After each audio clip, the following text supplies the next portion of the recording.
Assalamualaikum warahmatullahi wabarakatuh. Saya Herunuddin Amrullah, mahasiswa Takengon, YIN Takengon.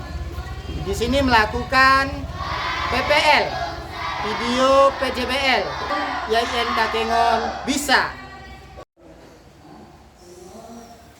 Assalamualaikum warahmatullahi wabarakatuh.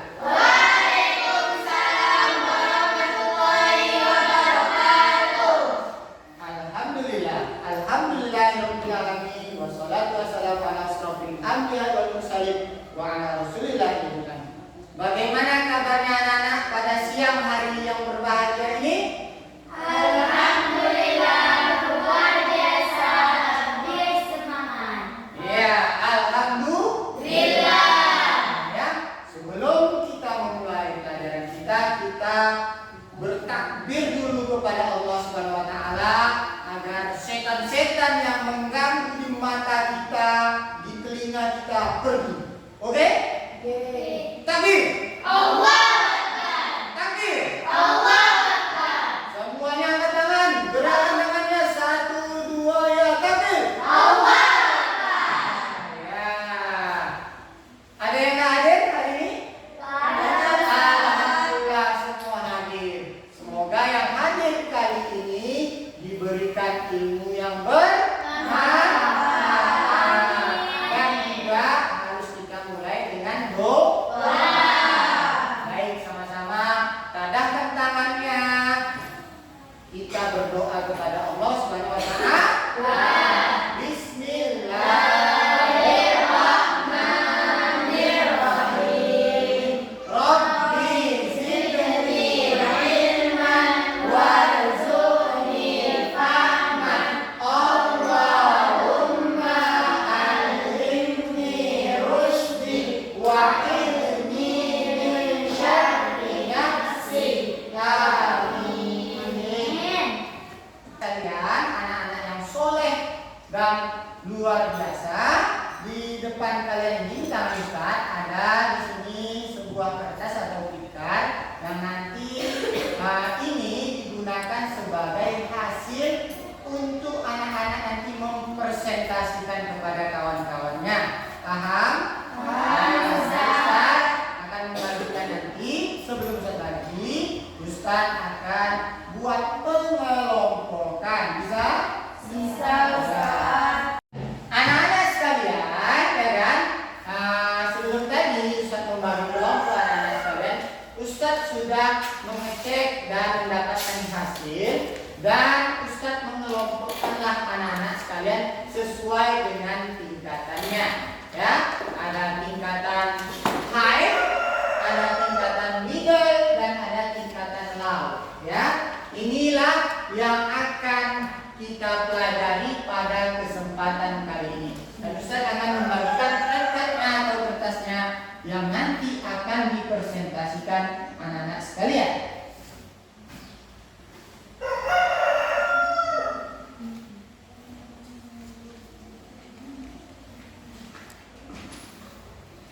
Oke.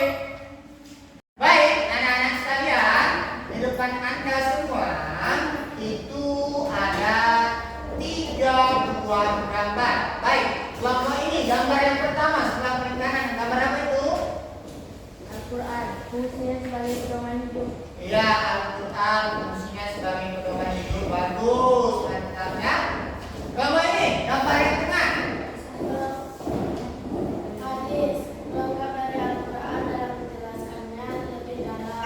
Iya, hadis melengkapi Al-Quran dalam penjelasannya lebih dalam tentang pedoman hidup. Bagus. Ini yang paling kiri. Memberikan Quran, memberikan informasi keduniaan. Iya, Quran memberikan informasi seputar keduniaan. Terima kasih. Tepuk tangan untuk anak-anak soleh. Anak-anak yang soleha dan luar biasa. Baik anak-anak sekalian, di depan Anda semua sudah ada itu pertanyaan singkat sebagai pemicu apa yang akan kita pelajari selanjutnya ya. Nomor 1, manakah yang paling penting dari ketiga gambar tadi?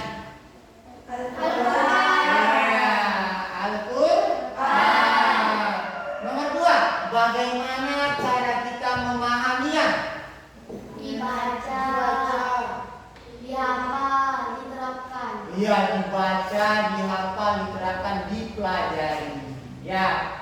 Nomor 3, apa perbedaan antara gambar tersebut? 1, Al-Quran. yang nomor 2, Hadis. nomor 3, Quran. ya, tahu kan perbedaannya kan? Iya. Nomor 4, bagaimana kita dapat menerapkan ajaran Al-Quran dan hadis? Iya, dengan membacanya. Setelah dibaca apa kan? Diamalkan. Mantap. Tepuk tangan dulu. Baik anak-anak solehah. Ya, tadi kita udah membahas sedikit apa itu yang paling penting, bagaimana memahaminya dan sebagainya ya. Dan cara menerapkannya. Bagaimana cara menerapkannya? Apa peran penting Al-Quran dan hadis dalam kehidupan kita? Kelompok ini. Selain pedoman hidup, sumber hukum utama. Selain itu, petunjuk hidup kelompok ini. Iya, mendapatkan pahala jika dibaca. Anak-anak sekalian yang solehah dan baik hatinya, ya kan, tentunya baik hati ya kan. Nah, ini kita masuk ke penjelasan materi sedikit. Ya, nanti anda semua yang akan mengembangkan materi tersebut. Ya, pentingnya pendidikan Al-Quran dan hadis. Silahkan dibaca Ananda Pagit dengan suara yang lantang ya. Pendidikan Al-Quran dan hadis merupakan fondasi utama dalam membentuk pribadi muslim yang berakhlak mulia, berilmu, dan bertakwa. Melalui pendidikan ini, kita diajarkan untuk memahami nilai-nilai Islam, mengamalkannya dalam kehidupan sehari-hari, serta menemukan makna hidup yang hakiki. Dalam era globalisasi seperti sekarang, penting bagi umat Islam untuk memiliki pemahaman yang kuat tentang Al-Quran dan hadis, agar tidak terjerumus ke dalam arus pemikiran yang menyesatkan. Baik anak-anak sekalian, tadi sudah tahu pentingnya kita belajar Al-Quran untuk meningkatkan keimanan dan ketakwaan. Keimanan dan ketakwaan. Iya. Ini poin pentingnya, salah satunya ya. Khairukum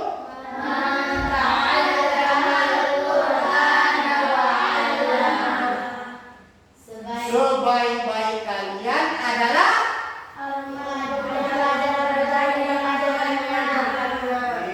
belajar Al-Quran dan mengajarkannya. Jadi kalau kita belajar Al-Quran, kita jadi orang paling baik. Baik anak-anak sekalian, di depan anda semua itu adalah contoh pelaksanaan implementasi pembelajaran Al-Quran dan hadis dalam kehidupan sehari-hari. Yang pertama ada situ siapa? Sholat. Yang kedua itu ada apa? Yang ketiga ada apa? Yang keempat ada apa? Itulah jika kita melaksanakan Al-Quran, kita akan jadi orang-orang yang tidak pernah terlepas dari sholat. Tidak pernah terlepas dari sholat, jadi berakhlak mulia dan sebagainya ya. Gini lepas. Anak-anak sekalian yang dirahmati oleh Allah Subhanahu wa taala, anak yang solehah ya, bukan dia ada LKPD, lembar kerja peserta didik yang dalam berkelompok ya. Tadi Ustaz sudah mengelompokkan. Nah, di situ ada kelompok high, kelompok middle, dan kelompok low. Ya, masing-masing nanti anak-anak sekalian akan dikasih lembar kerjanya, soalnya, persoalannya, dan setelah nanti didiskusikan persoalannya, barulah nanti dipresentasikan kepada kawan. Ya, kepada kawan-kawannya. Baik, anak-anak sekalian, itu di depan kalian sudah saya bagikan, itu berdasarkan kelompok. Ya, Najwa coba tengok ke depan sana, ya, jangan tengok ke depan sana ya, anak-anak Sebutkan definisi dari Al-Quran dan hadis serta contoh pelaksanaannya dalam kehidupan sehari-hari. Silakan langsung didiskusikan terhadap soalnya. Anak-anak kelompok middle ya pertengahan, silakan perhatikan gambar berikut. Setelah Anda perhatikan gambar berikut, ya, gambar yang ini, ambil analisis ataupun kesimpulan yang berkaitan dengan Al-Quran serta peraturan yang ada di sekolah. Ya, paham? Ya, good. Ini adalah kelompok high yang sesuai dengan Ustaz jelaskan tadi. Kelompok yang ada rata-rata. Di situ ada studi kasus permasalahan. Ya, konteksnya, coba bacakan, Ananda, konteksnya. Ahmad adalah seorang siswa di kelas 8 yang baru saja menyelesaikan ujian matematika. Ketika guru memberikan hasil ujian, Ahmad menyadari bahwa gurunya salah membawakan nilainya dan dia mendapatkan 45, padahal hasil yang benar adalah 75. Teman-teman Ahmad menyarankan untuk diam saja karena nilai 85 akan lebih menguntungkan bagiannya. Ya, masalahnya coba bacakan. Apa masalah dari Ahmad tersebut? Ahmad dihadapkan pada dilema, apakah dia harus melaporkan kesalahan tersebut kepada gurunya dan menerima nilai yang sebenarnya, atau tetap diam dan menerima nilai yang lebih tinggi. Iya, masalahnya di sini adalah Ahmad baru pindah. Setelah baru pindah, ujian dapat nilai 85, padahal seharusnya nilainya 75. Datang kawannya, nggak usah kasih tahu, tak guru. Nah, akhirnya apa? Timbullah masalah dalam diri Ahmad. Jadi dilema. Kasih tahu nggak ya? Ya kan gitu kan? Kan ada. Kasih tahu nggak ya? Laporkan nggak ya? Dapat nilai 75 atau 85 ya? Itulah masalah dan dilema Ahmad. Dan setelah itu ya kalian ambil kesimpulannya dan kaitkan dalam pembelajaran sehari-hari yang berkaitan dengan pembelajaran Al-Quran dan hadis. Paham masalahnya kan? Kaitkan ya dan analisis, berikan kesimpulan.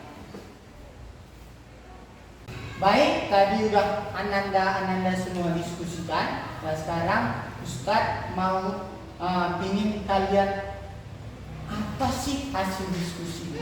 Ya, hasil diskusinya kalian ungkapkan dan berdiri untuk mempresentasikan kepada kawan-kawan kalian. Silakan. Apa itu definisi Al-Quran dan hadis serta contohnya? Monggo, silakan. Berdiri. Ya, bacakan dengan kuat dan lantang. Al-Quran adalah firman Allah yang berisikan perintah dan larangan yang diturunkan kepada Nabi Muhammad melalui perantara malaikat Jibril. Udah paham berarti pengertian Al-Quran? Ya, sekarang hadis. Hadis adalah perkataan, perbuatan, dan diamnya Nabi Muhammad serta juga pelengkap dari keterangan Al-Quran. Udah paham pengertian hadis? Udah, Ustaz. Ya. Sekarang contohnya. Contohnya yaitu jujur, amanah, dan tanggung jawab. Iya, berikan aplaus dulu. Iya, terima kasih. Baik, sekarang kelompok kalian, kelompok middle ya. Tadi sudah dapat studi kasusnya, contoh berupa gambaran yang Ustaz tampilkan tadi. Baik, kira-kira gambar pertama itu tentang apa? Ya Ustaz, datang terlambat. Terlambat. Kenapa terlambat? Karena dia tidak amanah dalam menaati peraturan sekolah agar dia datang terlambat. Berarti kalau datang terlambat tidak amanah. Nomor 2, gambar nomor 2. Yang tengah itu saat berkelahi. Karena dia tidak jujur dengan kawannya. Sehingga dia berkelahi. Gitu. Oh, jadi kalau Anda tipu-tipu, tidak jujur, bisa kawan Anda berkelahi dengan Anda. Mau Anda berkelahi dengan kawan Anda? Enggak. Iya. Yang ketiga gambarnya tadi. Dia Kenapa dia tidur? Karena dia tidak bertanggung jawab dengan peraturan sekolah yang mengaturkan anak-anak belajar rajin dengan dia. Kemungkinan dia tadi malam akibatnya dia tidak bertanggung jawab di kelas Ustaz. Oh, tadi malam dia begadang, akhirnya dia nak tanggung jawab dalam kelasnya, akhirnya tidur. Yes. Jadi kalau begadang kan tanggung jawab nak namanya. Ya. Baik, sekarang ke kelompok H. Ya, tadi udah dapat studi kasusnya Ahmad, dilema ya. Antara melaporkan dengan tidak melaporkan, antara dia mau jujur dengan tidak jujur. Nah, dilema jadinya, bermasalah jadinya. Baik, diskusinya tadi hasilnya apa? Silakan. Begini Ustaz, jika Ahmad memutuskan untuk jujur dan melaporkan kesalahan tersebut, dia menerapkan Al-Quran dan hadis tentang kejujuran. Dalam surah Al-Ahzab ayat 70-71, Allah memerintahkan untuk kita untuk berkata benar dalam jangka panjang. Kejujuran akan membangun integritas Ahmad dan mendapat kepercayaan dari gurunya.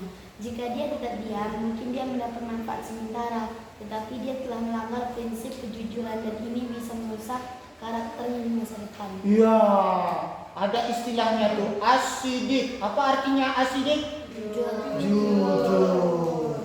Ya, senantiasa kita jujur. Nyanyian pun ada tuh. Mau dengar nyanyian?